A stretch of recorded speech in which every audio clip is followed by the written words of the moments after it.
Real talk with DJCC No Evil. All right, begin. What's up, my YouTubers?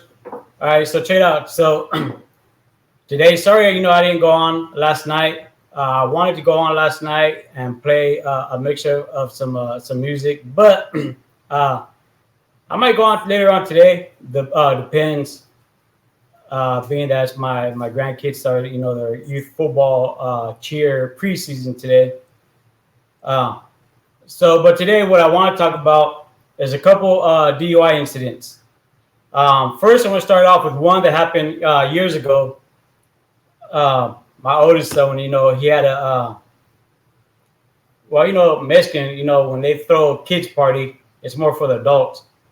But on this party, it's about 15, 20 parents, all the parents were invited, and about 20, 30 kids. And, this certain day, they went, and, I didn't know half the parents that was there. I knew the parents that were throwing it, but I remember they were passing around a hat. I went to go get more beer. And of course, I didn't pitch in because I don't drink. But, the night was already ending. I was already getting ready to head home. It was already getting late. It was already dark outside. And so to describe the street the way it went, it curved. Now, I guess the guy that went, or the people that went, I didn't know. Matter of fact, I didn't know who they were. But they went to go get more beer for the party. And well, me and my son were already walking out, and I see these two dudes running down the street.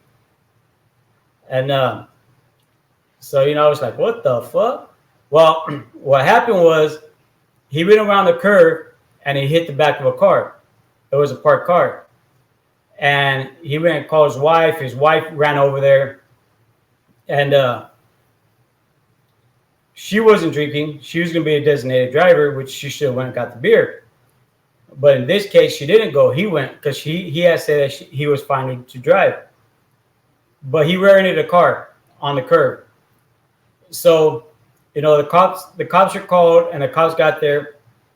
And since she wasn't drinking, what happened was the guy that parked his car was off the sidewalk quite a bit of ways, to where he was not halfway in the middle of the street, but he was more into the street than what he should have been if he was parked correctly. So he ended up getting a ticket, and he ended up his insurance. From my understandings, anyways, his insurance, he had to pay his, for his car, plus for the dude that was driving car, because his bumper and the front end was pretty tore up. Now, in all reality, truth be told, the wife wasn't driving. It was the dude. Like I said, I don't even know who these people are. And I'm going back like a good, I want to say 15, 16 years ago. And so, that was unfortunate for the guy that owned that car, because, he was in his pad. I don't know what he was doing in his pad, but, he was just in his pad. And his car got rear-ended. But, the guy wasn't drinking. I'm pretty sure he would have missed the car because there wasn't that much in the street. Well, anyways, that's one of them. That was just a quick little story. But now to get into a bigger story. So about a month ago, right here, I forgot the name of the street. And the reason why I know about this one, well, there's a lot of them that I know that I can talk about, because they get a lot of updates. But this particular, it was about a month ago, and a friend of mine went to go pick up. Well, his dad had called him to go pick him up. So he got 3 kids. He had to put 3 kids in his car and go pick up his dad. And it was right here in town. And so it was about 11 p.m. So he went to go pick up his dad, and the street he was on he said there was maybe like two cars, that seemed, one was coming and one was behind him. And well, as soon as he turned off the street, no later than a couple seconds went by, he heard a bunch of sirens. And he was like, damn, my dad got me out here with a bunch of sirens, especially on that side of town with my kids out. So he picked up his dad and he was headed back to the pad. And the street that he was literally just on was full of cops. And you could tell, he said he could tell it was a bad accident. Well, the next day in the newspaper, around that same time, come to find out it was a 3-car accident and it was caused by a drunk driver. And unfortunately, a lady wound up passing away. Now, I don't know if the lady was the one drinking. It didn't say that in the newspaper. From what he told me anyways, he didn't say it. And, I didn't, I really didn't ask. I was, it's a messed up situation no matter which way you look at it, So I don't know if who was at fault, well, obviously the one that was drinking was at fault.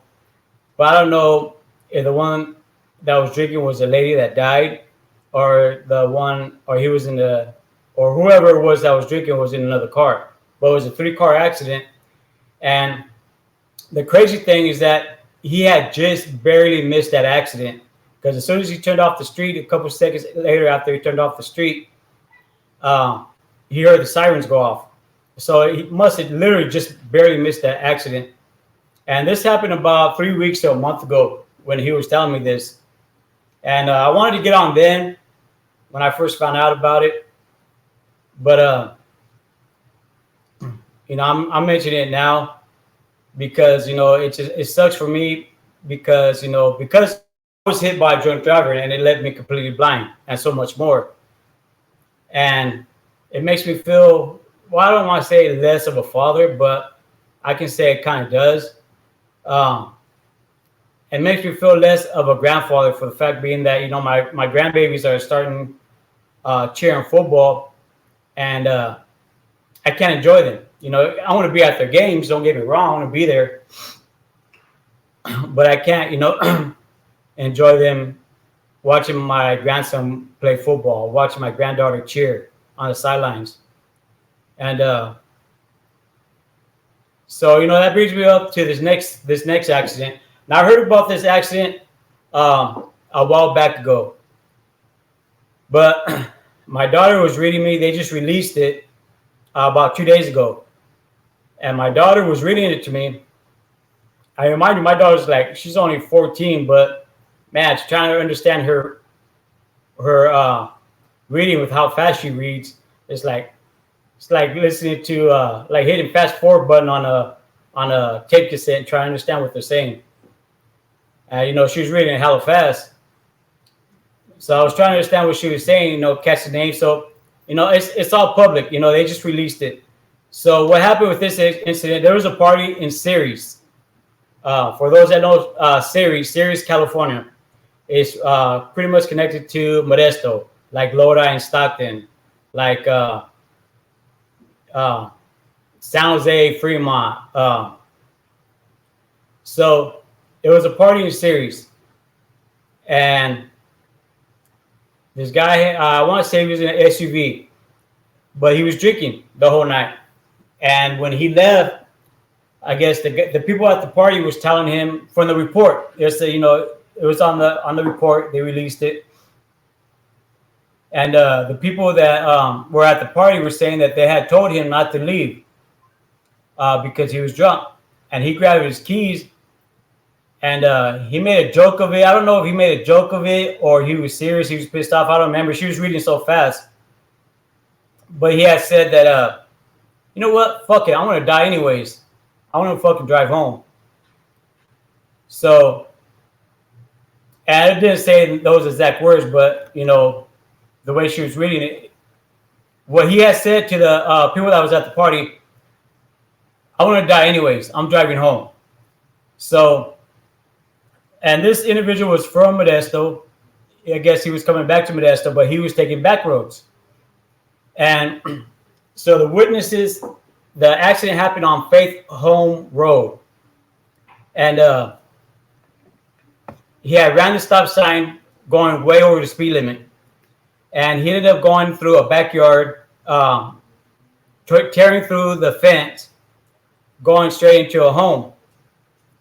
Now, he ended up running. He went into the house. I guess the mom and her daughters were sleeping in the same room together. And he ended up killing the mom.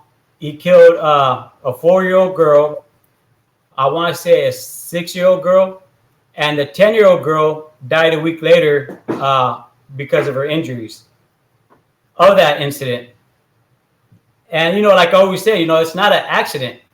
You know, that's something that could have been prevented if he would have took responsibilities and not been selfish and decided, well, I won't drive home. I'm just going to take the back way home. Now, I guess it was released 2 days ago because of his sentencing. He got sentenced. Now, he got sentenced to 120 years plus 20 years to life. So all because, you know, he wanted to drive drunk, thinking he was cool taking the back road. Now he's doing 120 years plus 20 years to life. And you know, regardless, you know, 120 years alone is life. And you know, just unfortunately that four people died when they were just sleeping in the room. You know, they were just sleeping in the middle of the night.